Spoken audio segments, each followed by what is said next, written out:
Hi guys, it's Mrs. Lorme. Today we're going to learn about sample and populations. This is going to be a pretty quick video. From my understanding, the first video that I created, some of you aren't able to access it, so we're going to try it again. So the population is an entire group being considered for a survey, and a sample is just a portion of that population.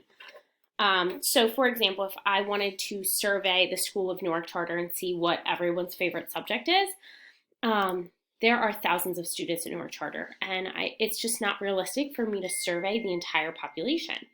So what I would do is I would survey a sample of that, so a small portion of that. That might be all of my classes.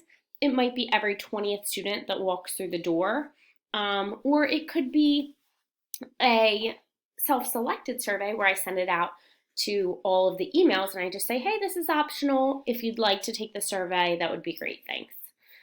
So a sample is just a portion of the population. And we're going to talk about how you choose different samples. So again, population is the whole group, sample is just part of the population. A random sample is that each member of the population has an equal chance of being selected. Random sample is the best kind of sample. So if we're looking at different samples, that would be the best way to get a gauge of the population. A bias sample is one that doesn't truly represent the population. So if I just did the 7th grade and I wanted to know their favorite subject at all of Newark Charter, 7th grade wouldn't be the best population because they weren't exposed to Spanish or other different classes. Also, if I only asked honors classes what their favorite class was, that wouldn't be a good representation of the population. A convenience sample is just the most available members of the population. So that would be like if I surveyed just my classes. Well, that's convenient for me. It's much easier than asking every 20th student to take the survey. It's just convenient. Self-selected is when they volunteer to take the survey. So if I left a stack of surveys in the main office and I just said, hey, there's a survey in there if you'd like to take it, that would be self-selected. Okay. The manager of a company wants to know how many employees have a laptop computer at home, and we're going to determine the sampling method that is used. So if the manager chooses 40 names from a list of all employees, this is a random sample. Again, this is the best type of sample that can be used. It's completely random.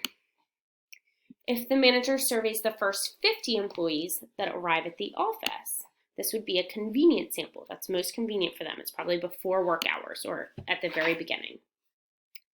The manager places a stack of surveys forms in the company cafeteria. That's self-selected. Okay. Determine which sampling method is better. So you want to know which one's the best. And I told you that the best is always random. But let's read this. They're doing a cafeteria survey. Keith's surveying only the students he knows personally, and they said 42% of them said that they like cafeteria food. Amanda surveys every 20th student on the school's enrollment list. This here is random. Amanda's sampling method would be the best sampling method to choose. Okay, so I'm going to highlight this. Whoops, that was not a very good highlight. So this is random, so this would be the better one.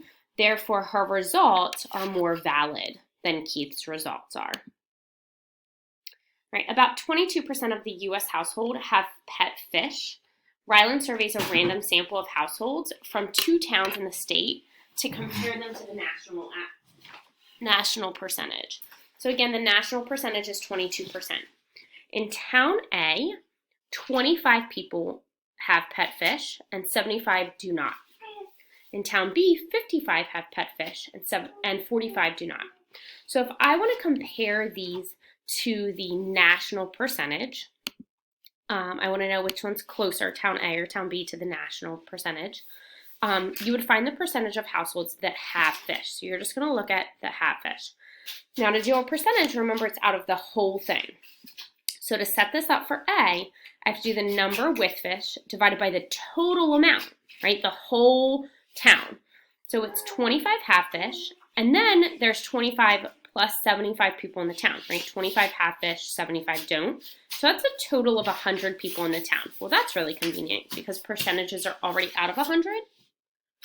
So it's 25 divided by 100, and then it's 25%. Town B, you have to do the same thing. So it's 55 people who have fish, but 55 plus 45, oh, there's 100 people in town B too. So that's 55%. Well, 55% is well over the national percentage. 25% is pretty close to the national average. So I would say town A better represents the national percentage of people who have fish.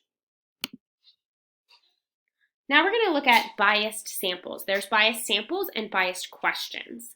So a sample that does not truly represent the population is a biased sample.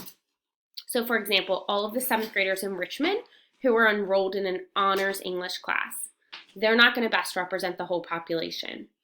Okay. So we're going to determine if each one of these samples are biased or not biased. So A, an employee of a phone company randomly chooses 80 customers to ask whether they're happy with their service. This sample is not biased. It's random. That's what you want. You want a random sample. Okay. B says the last 50 people to leave a theater production are surveyed to find out if the town enjoyed the performance. This is biased. And the reason it's biased is because they're choosing just the last 50 people. Typically, if you really enjoyed a game, a movie, or a theater production, you typically stay to the very end. Okay, you want to talk about how great that production was. If you didn't like it, chances are you probably left at intermission, or you just left early or as soon as the movie ended because you didn't like it. So the last people to leave, that's a biased sample. Okay. Now, the question can also be biased. So a biased question is one that leads people to give a certain answer. So let's look at some biased questions. We're going to determine if they're biased or not. A, do you prefer broccoli or corn? This question doesn't lead me to choose broccoli, nor does it lead me to choose corn. Therefore, it is not biased. B, would you rather drive this luxurious and roomy sedan or this tiny compact car? This is a biased question because it uses words that are descriptive to lead you to choose something. Luxurious and roomy are words that you're going to typically choose over tiny and compact. Okay. C, would you rather have a new widescreen or an old small screen television? Again, those words, those descriptive words, they lead you to want to choose a new widescreen. So this is a biased question.